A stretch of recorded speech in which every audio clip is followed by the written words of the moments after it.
আজকের সংবাদ সম্মেলন থেকে যে প্রত্যয়টা ব্যক্ত করার চেষ্টা করেছি বা এর আগেও আমরা বলেছি যে আর্থিক স্বচ্ছতা এবং জবাবদিহিতার বিষয়টা বাংলাদেশের রাজনৈতিক সংস্কৃতিতে এই গণ অভ্যুত্থানের মধ্য দিয়ে গড়ে ওঠা যে তরুণ প্রজন্ম এবং জাতীয় নাগরিক পার্টি আমরা সেটা নিশ্চিত করতে চাই এবং আমরা সেটা কিভাবে করব সেটার একটা মডেল আমরা কিন্তু আজকে উপস্থাপন করেছি। এই মডেলের ভিত্তিতে হয়তো অনেক আলোচনা আসবে বা সমালোচনা আসবে, আমরা সেটিকেও গ্রহণ করব, কিন্তু আমাদের নীতিগত জায়গাটা হচ্ছে আর্থিক স্বচ্ছতা এবং জবাবদিহিতা। এবং বাংলাদেশের ইতিহাসে একটা 3 মাসের রাজনৈতিক দল হিসেবে আমাদেরকে যতটা প্রশ্ন কিন্তু সম্মুখীন হতে হয়েছে এই বিষয়গুলোতে, এবং আমরা কিন্তু সাধুবাদ জানিয়েছি এবং সেগুলোর উত্তর আমরা দেওয়ার চেষ্টা করেছি। কিন্তু আমরা একই সাথে যাবো যে এই একই প্রশ্ন বা সমালোচনা বা জিজ্ঞাসার জায়গাটা আমাদের অন্য রাজনৈতিক দলগুলোর প্রতিও থাকতে হবে। কারণ আমরা যদি রাজনৈতিক সংস্কৃতির পরিবর্তন করতে চাই সামগ্রিকভাবে, এটা কোনো একক দলের পক্ষে কিন্তু সম্ভব না। আমরা একটা ইনিশিয়েটিভ নিচ্ছি আমাদের নতুন দল হিসেবে, এবং আমরা চাবো যে আমাদের পুরো রাজনৈতিক সংস্কৃতিতে অন্য রাজনৈতিক দলগুলোতেও এই আর্থিক স্বচ্ছতার বিষয়টা আসতে হবে। যদি সকলেই আমরা সেই প্র্যাকটিসটা নিয়ে আসতে পারি, তাহলে বাংলাদেশের রাজনৈতিক সংস্কৃতিতে একটা গুণগত পরিবর্তন হবে। কারণ বাংলাদেশের রাজনৈতিক সংস্কৃতির যে পেশি শক্তির ব্যবহার, যে চাঁদাবাজি, টেন্ডারবাজি, এই সব কিছুই কিন্তু মূল জায়গাটা হচ্ছে অর্থ। কারণ আর্থিক স্বচ্ছতা রাজনৈতিক দলগুলো কিন্তু প্রকাশ করে।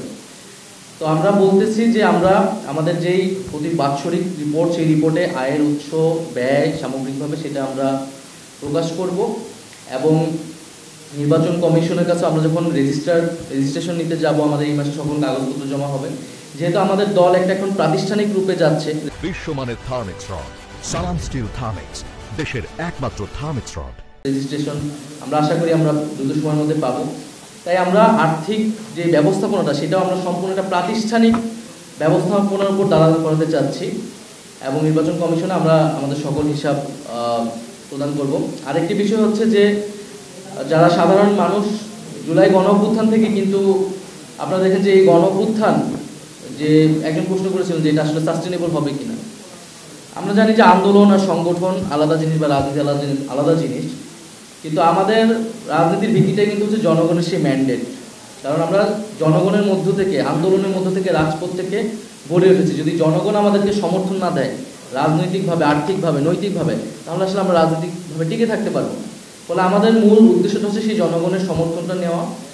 এবং আমরা আন্দোলনের সময় দেখেছি যে ক্রাউড ফান্ডিং বলে, আমরা কিন্তু সেই আন্দোলনের সময় থেকে এটা শিখেছি। সেটা অনেক ম্যানুয়ালি হতো, আমরা এটাকে এখন ডিজিটাল একটা ফরম্যাটে নিয়ে আসার চেষ্টা করছি। আন্দোলনের সময় কিন্তু পুরো আন্দোলনটা আমরা পরিচালনা করছি ক্রাউড ফান্ডিং মডেল, এই ক্রাউড ফান্ডিং থেকে, গণচাঁদা থেকে। তো এই ট্রেডিশনালি আমরা সেটাও হয়তো গণচাঁদা সেটাও আমাদের অব্যাহত থাকবে। আর ডিজিটাল যে সিস্টেমটা, সেটা আমরা দেশ এবং দেশের বাইরে থেকে আমরা সে একটা ফান্ডিং পাবো। আরেকটি বিষয় হচ্ছে সবার কাছে আহ্বান থাকবে, যারা আমাদেরকে সমর্থন করতে চান, যারা আমাদেরকে সহযোগিতা করতে চান, কেউ কোনো ব্যক্তিগত কাউকে টাকা বা অর্থ সহায়তা দিবেন না। কারণ আমাদের একটা কেন্দ্রীয় একটা মডেল তৈরি করা হয়েছে। আমাদের সবগুলো ব্যাংক অ্যাকাউন্ট বা মোবাইল ব্যাংকিং অ্যাকাউন্টগুলো কিন্তু পার্টির নামে, কোনো ব্যক্তিগত অ্যাকাউন্টে কোনো ব্যক্তির কাছে কেউই অর্থ দিবে না। জাতীয় নাগরিক পার্টি এই নীতিতে বিশ্বাস করেন।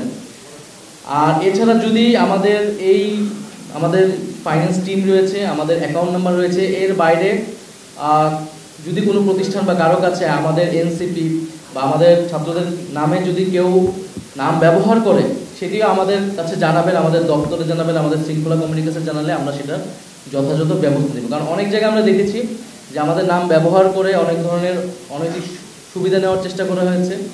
আবার একই সাথে আমরা বলবো যে মিডিয়া ট্রায়ালের শিকারও আমরা হয়েছি। মিডিয়াতেও আমাদেরকে নানাভাবে আমাদের নেতিবাচকভাবে উপস্থাপনের চেষ্টা করা হয়েছে বিভিন্ন ইস্যুতে। তো আমরা আমাদের জায়গা থেকে সততা এবং স্বচ্ছতা, জবাবদিহিতা নিয়ে এগিয়ে যাচ্ছি।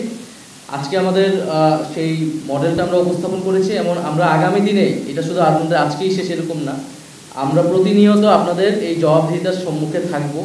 আমাদের কর্মসূচি এবং যারা আমাদেরকে টাকা দিচ্ছে, যেহেতু জনগণ আমাদেরকে টাকা দিচ্ছে, এই টাকাটা আসলে কোন খাতে ব্যয় হলো, কীভাবে ব্যয় হয়, সেটাও জনগণের জানার অধিকার রয়েছে। আমরা সেটাও কোন কোন খাতে ব্যয় হয়েছে সেটা আমরা জনগণের সামনে উন্মুক্ত করব। তবে সর্বশেষ আমি বলবো যে আমাদের সামগ্রিক দেশের রাজনৈতিক সংস্কৃতি পরিবর্তন করতে হলে অন্য দলগুলোতেও এই আর্থিক স্বচ্ছতার বিষয়টি নিয়ে আসতে হবে, এবং নির্বাচন কমিশনকে এটার জন্য কঠোর হইতে হবে। কারণ নির্বাচনের সময়ে কিন্তু অর্থ এবং পেশি শক্তির একটা অপব্যবহার আমরা দেখি। তো তো নির্বাচন কমিশন সেই কঠোর আইন তৈরি করে এবং সেই আইনগুলো যথাযথ প্রয়োগ করলে বাংলাদেশের রাজনৈতিক সংস্কৃতি ইতিবাচক পরিবর্তন আসবে বলে আমরা মনে করছি।